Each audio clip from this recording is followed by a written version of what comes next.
Assalamualaikum warahmatullahi wabarakatuh. Jumpa lagi bersama Ibu Aisyah Ahadiah di kelas PKN. Para peserta didik yang Ibu banggakan, semoga kalian selalu dalam keadaan sehat. Baik, sebelum memulai pembelajaran, Ibu persilahkan kalian untuk berdoa terlebih dahulu. Baik, terima kasih. Materi kali ini yang akan kita pelajari yaitu nilai-nilai Pancasila dalam kerangka praktek penyelenggaraan pemerintah negara. Tujuan pembelajaran diharapkan peserta didik mampu mengidentifikasi pembagian kekuasaan dalam pemerintahan negara Republik Indonesia. Para peserta didik, sistem pembagian kekuasaan negara, arti kekuasaan yaitu kemampuan seseorang untuk mempengaruhi orang lain supaya melakukan tindakan-tindakan yang dikehendaki atau diperintahkannya. Selanjutnya, sebagai organisasi kekuasaan, negara memiliki banyak kekuasaan. Kekuasaan negara merupakan kewenangan negara untuk mencapai keadilan, kemakmuran, dan keteraturan. Kekuasaan negara menurut para ahli.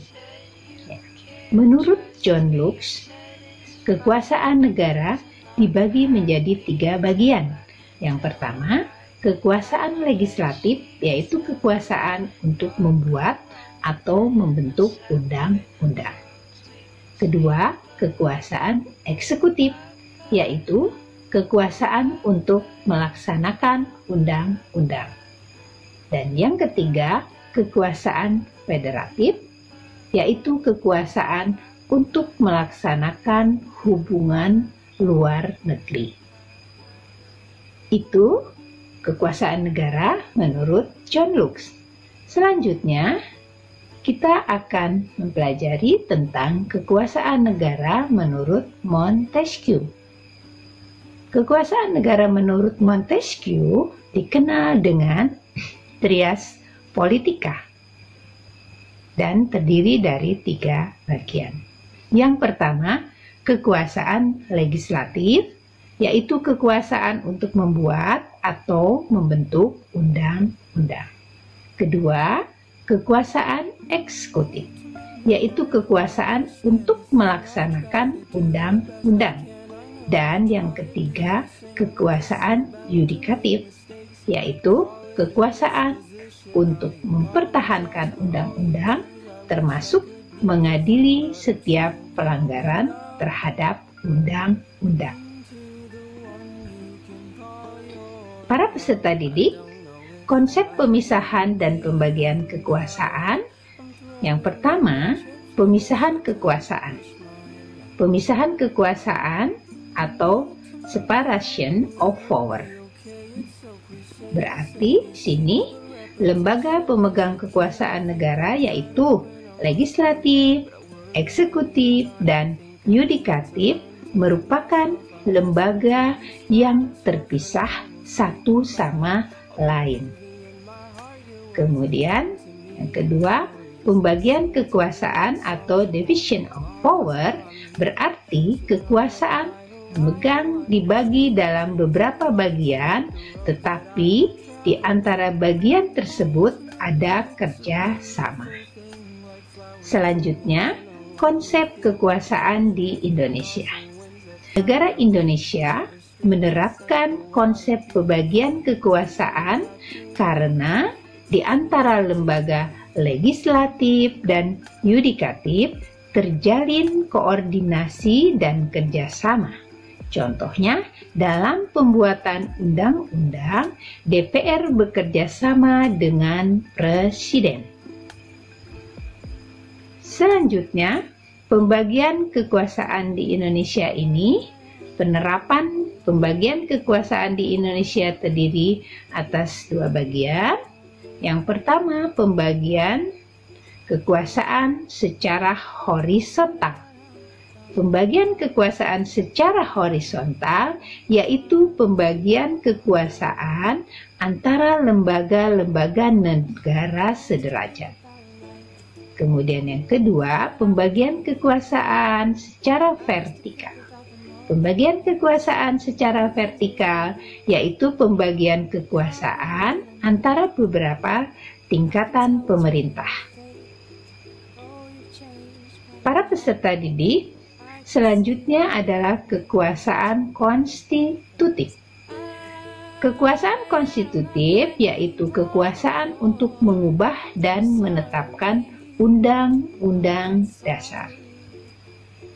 Sesuai dengan pasal 3 ayat 1 Undang-Undang Dasar 1945 yang menegaskan bahwa MPR berwenang mengubah dan menetapkan undang-undang dasar.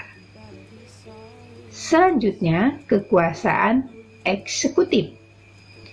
Kekuasaan eksekutif yaitu kekuasaan untuk menjalankan undang-undang sesuai dengan pasal 4 ayat 1 yang menegaskan Presiden Republik Indonesia memegang kekuasaan pemerintahan menurut Undang-Undang Dasar.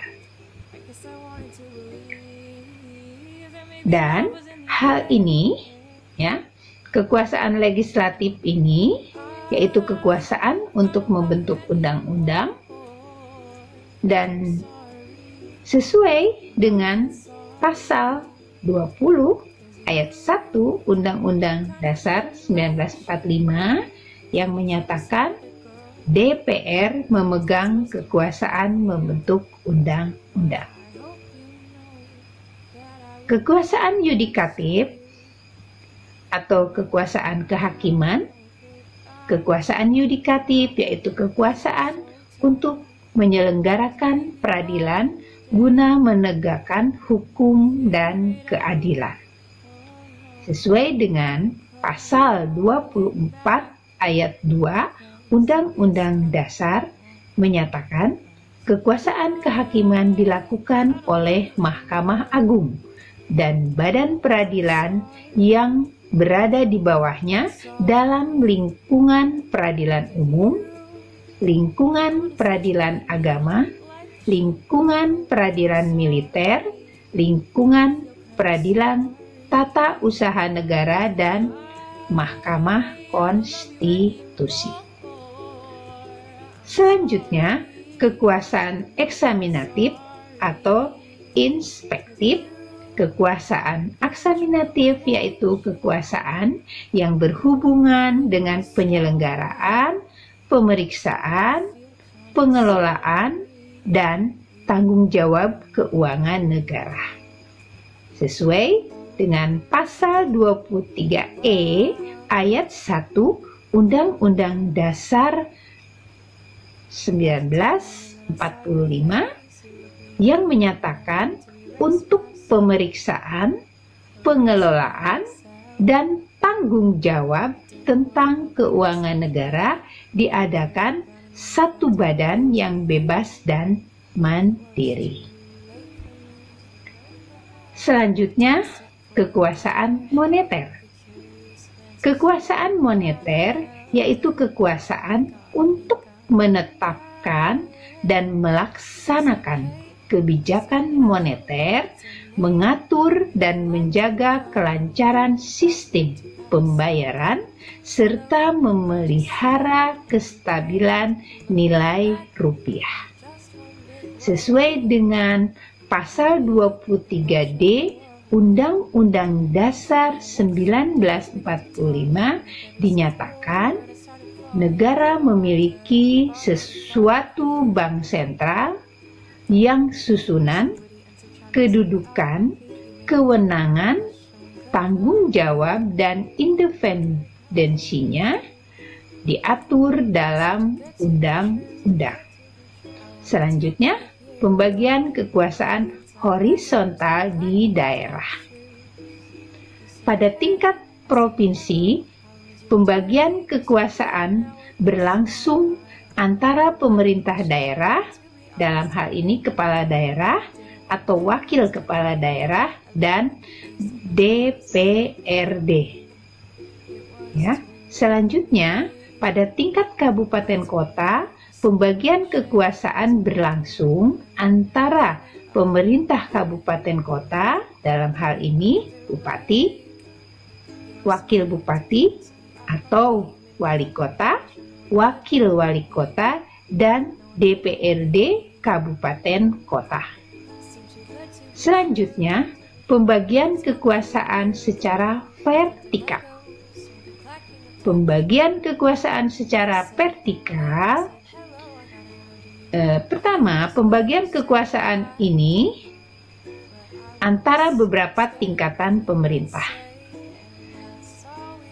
Selanjutnya, pembagian vertikal ini sesuai dengan pasal 18 ayat 1 Undang-Undang Dasar 1945 menyatakan Negara Kesatuan Republik Indonesia dibagi atas daerah-daerah provinsi, dan daerah-daerah provinsi itu dibagi atas kabupaten dan kota, yang tiap-tiap kabupaten dan kota itu mempunyai kewenangan daerah yang diatur dengan undang-undang.